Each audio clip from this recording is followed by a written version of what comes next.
Hi every one, പുതിയൊരു വീഡിയോയിലേക്ക് എല്ലാവർക്കും സ്വാഗതം. ഇതെന്താ സാധനം എന്ന് മനസ്സിലായോ? ഇത് നമ്മുടെ അമൃതപ്പൊടിയും കൊണ്ട് ഞാനൊരു കുട്ടി ഇറച്ചിക്കേക്ക് ഉണ്ടാക്കിയതാണ് കേട്ടോ. അപ്പോൾ പല സൈസിൽ വേണമെങ്കിൽ നമുക്കിത് ഉണ്ടാക്കാം. ഞാൻ ഈ ഒരു കട്ട്ലേറ്റിൻ്റെ ഒക്കെ രീതിയിലാണ് ഉണ്ടാക്കിയത്. ബീഫ് കൊണ്ടാണ് കേട്ടോ ഞാൻ ഉണ്ടാക്കിയത്. അപ്പോൾ ഇതെങ്ങനെയാണ് ഉണ്ടാക്കുന്നതെന്ന് നമുക്ക് നോക്കാം. അപ്പോൾ ഞാൻ ആദ്യമായിട്ട് ബീഫും കിഴങ്ങും കൂടി ഒരുമിച്ചാണ് കേട്ടോ ഇത് വിസിലടിച്ചെടുത്തത്. കുക്കറി വെച്ചിട്ട് 3-4 വിസിലടിച്ചെടുക്കുക ചെയ്തേ. അപ്പോൾ ഞാൻ ഇതിനകത്തുനിന്ന് കിഴങ്ങ് പെറുക്കി മാറ്റുവാണ്. ഇനി ഇതിൻ്റെ വെള്ളമൊക്കെ ഊറ്റിയിട്ട് നമുക്ക് ഈ ബീഫ് ഒന്ന് മിക്സിയുടെ ജാറിലിട്ട് ഒന്ന് കറക്കിയെടുക്കണം. അതുപോലെ തന്നെ കിഴങ്ങും നന്നായിട്ട് ഉടച്ചെടുക്കണം കേട്ടോ. അപ്പോൾ അതിന് വേണ്ടിയിട്ട് ഞാനിത് രണ്ടും സെപ്പറേറ്റ് ആക്കുവാണ്. അപ്പോൾ ഞാൻ കിഴങ്ങെല്ലാം മാറ്റി വെച്ചിട്ടുണ്ട്.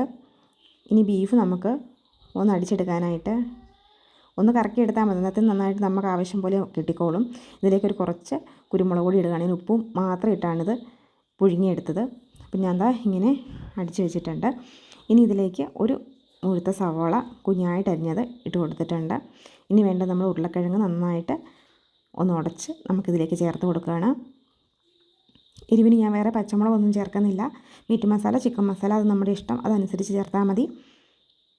നന്നായിട്ട് കൈ കൊണ്ടോ അല്ലെങ്കിൽ തവ കൊണ്ടോ ഒക്കെ നമുക്കിത് ഉടച്ചെടുക്കാം കേട്ടോ. അപ്പം ഞാനിത് കൈ കൊണ്ട് നന്നായിട്ടൊന്ന് ഉടച്ചെടുക്കുകയാണ്. ഉരുളക്കിഴങ്ങിനും ബീഫിനും ഒക്കെ ആവശ്യത്തിന് ഉപ്പുണ്ട് കേട്ടോ.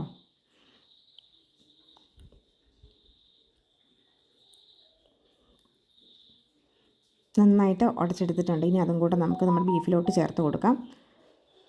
ഇനി വേണ്ടത് കുറച്ച് കറിവേപ്പില, ഇഞ്ചി വെളുത്തുള്ളി പേസ്റ്റ് വേണമെങ്കിൽ അങ്ങനെ ചേർക്കാം, അല്ലെങ്കിൽ ചെറുതായിട്ട് അരിഞ്ഞ് ചേർത്താലും മതി. ഞാൻ ചെറുതായിട്ട് അരിഞ്ഞാൽ ചേർത്തത്. വെളുത്തുള്ളി അരിഞ്ഞില്ല, ഇഞ്ചി മാത്രമേ അരിഞ്ഞുള്ളൂ കേട്ടോ. വെളുത്തുള്ളി നടുവേ ഒന്ന് പൊളന്നിട്ടതേ ഉള്ളൂ.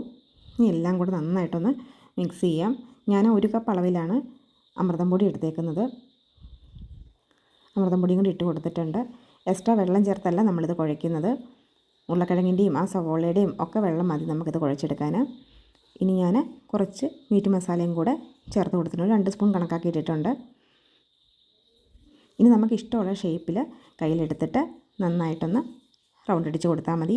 ഞാൻ കട്ട്ലേറ്റിൻ്റെയൊക്കെ ഒരു രീതിക്കാണ് കേട്ടോ ഇത് എടുക്കുന്നത്. ഷേപ്പ് മാറ്റണമെങ്കിൽ ഷേപ്പ് മാറ്റി ഉണ്ടാക്കാം കേട്ടോ. അപ്പം ഞാൻ ഈ ഒരു രീതിയിൽ എല്ലാം ഒന്ന് ഷേപ്പാക്കി വെച്ചിട്ടുണ്ട്. ഇനി നമുക്കിത് ഒന്ന് പൊരിച്ചെടുക്കാം. നമ്മൾ എണ്ണയ്ക്കകത്തോട്ട് ഡീപ് ഫ്രൈ ചെയ്യുന്നില്ല കേട്ടോ. അപ്പോൾ ഞാനൊരു പാൻ എടുത്ത് വെച്ചിട്ടുണ്ട്. അതിലേക്ക് എണ്ണ ഒഴിച്ച് കൊടുത്തിട്ടുണ്ട്.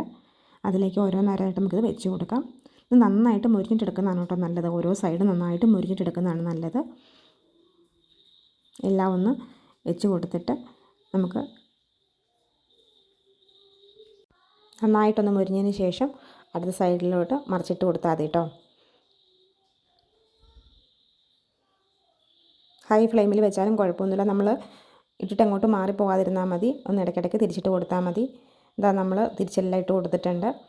ഈ ഒരു രീതിയിൽ മുരിഞ്ഞ് വരുമ്പോഴാണ് കേട്ടോ ഇതിന് ടേസ്റ്റ്. അപ്പോൾ ഇത് തണുത്തു നോർത്ത് കുഴപ്പമൊന്നുമില്ല. നമുക്ക് കുട്ടികൾക്ക് സ്നാക്സ് ആയിട്ട് കൊടുത്തു വിടണമെങ്കിൽ അങ്ങനെ ചെയ്യാം കേട്ടോ. ചൂടോട് കഴിക്കുന്നതാണ് രുചി. എന്നാലും തണുത്തു നോർത്തുകൊണ്ട് കുഴപ്പമൊന്നുമില്ല.